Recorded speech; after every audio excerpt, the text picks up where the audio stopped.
Podcast. The Brutally Delicious Podcast. What's up, everybody? This is Dark Macek with Brutally Delicious, coming at you with a review of Unleash the Archer's brand new album, Phantoma. Okay, so as a power metal nerd, Unleash the Archers is one of the current torchbearers. It's interesting because I think they sit pretty neatly between the old guard like Rhapsody, Stradivarius, Blind Guardian, versus current Mad with Power players like Glyph and Fellowship. Perhaps most interesting, I think, is that there's a lot of female-fronted symphonic power metal bands that sound a lot like Nightwish, but Unleash the Archers is one of the few like double bass-heavy burning power metal bands with a female singer. Off the top of my head, one of the only other ones I can think of is Ancient Bards. Their last two albums, Apex and Abyss, were very well regarded. Abyss was actually my top album of 2020. They were actually my first club show after COVID. September 8th, 2021, La Poisson Rouge in New York with Seven Kingdoms and Aether Realm. Anyways, enough about them. Let's talk about the new album. Stylistically, I think it's an evolution from the last two, and even then I did think Abyss was an evolution from Apex. It definitely sounds like Unleash the Archers. Brittany's soaring vocals and the amazing guitar playing and a lot of the power metal energy is still there, but some of the tracks have a new pop influence. So they toured with Seven Kingdoms, whose last album also had a similar style change. I wonder if there was an influence there. It is very interesting in that it makes the album dynamic in a way. Oftentimes, bands that aren't Slayer will release albums that are mostly fast and then have like one token ballad per album to just change things up. This one is darting between, the power metal style and then something resembling rock. The songwriting is absolutely there. I'm not slamming them for softening in any way. It's actually just a very interesting, musical paradigm, I guess you'd call it. So let's talk about some songs then. The opener, The Human Era, is definitely more of that rock style than we were talking about. Much more rock than the previous two openers, Awakening and Abyss. It reminds me a little bit of the song Through Stars from Abyss. It has that similar mid-tempo vibe, and Through Stars, when it was released, was described as synthwave hidden behind metal, so I guess that is, kind of what they were going for, maybe. Next up, we have the title track. Never mind, we're back to metal.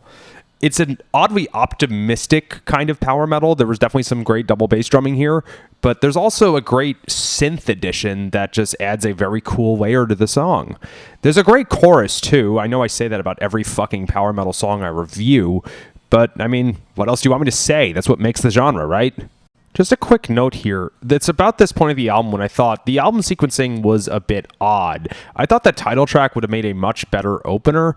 There's clearly a concept here, so I get that you can't just flip the songs around, but I'm kind of reminded of the two times when Judas Priest's running orders went wrong.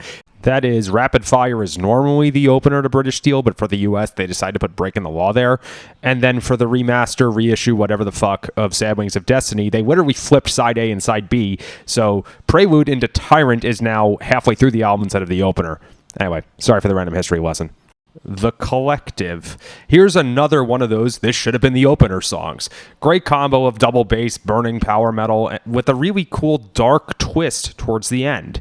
It sounds like a more mature version of a song from Abyss. I think I'm thinking of Faster Than Light. It might have been Soulbound. Green and Glass. Okay, so this was the first single. It was their first release in 4 years or some shit. It still slaps after I've heard it like 15 times through and I'm hearing new tracks. I still hear this and think, I understand why this was the single. Great chorus, great melody, everything you'd want in an Unleash the Archers song. And even after hearing the rest of the album, this one is still shining despite having heard it like 15 times before. Gods in Decay. This is like 80s pop in a metal song. You know the vibe you get when you hear Beast in Black cover They Don't Care About Us? It's like that, but it's not a meme cover. It's just them writing a fucking bitching song. Speaking of, this solo rips. Absolute highlight, totally original, not derivative, but reminiscent. Give it up or give it all. This is like a fantastic movie soundtrack song. It's not very metal at all. It's more of that rock style, but it's inspiring. The vibe it's giving off is like when you come into your own skin towards the end of high school. Maybe you had like a gym teacher you really related to who like pats you on the shoulder and says, Come here, kid. You're going to be all right. One of those moments.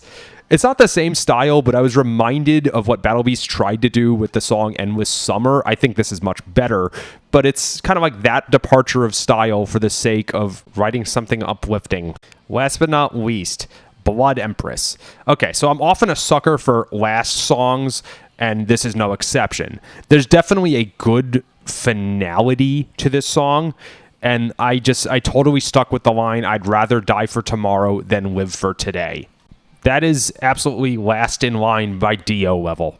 So, confession, I did read a separate review of Phantoma before I began listening to the album. It was unfortunately a bit negative, and I gotta say, what the hell were they thinking? We're a decent chunk into Q2 of the year now, and this is already easily Album of the Year candidate. I would be amazed if this is not in my top 5. I always appreciate when bands organically evolve. This was not a wimpy softening. They have simply grown as songwriters. I'm not going to get into the nasty game of comparisons, but after Abyss, which was Album of the Year 2020 for me, I am most certainly not let down by Phantoma.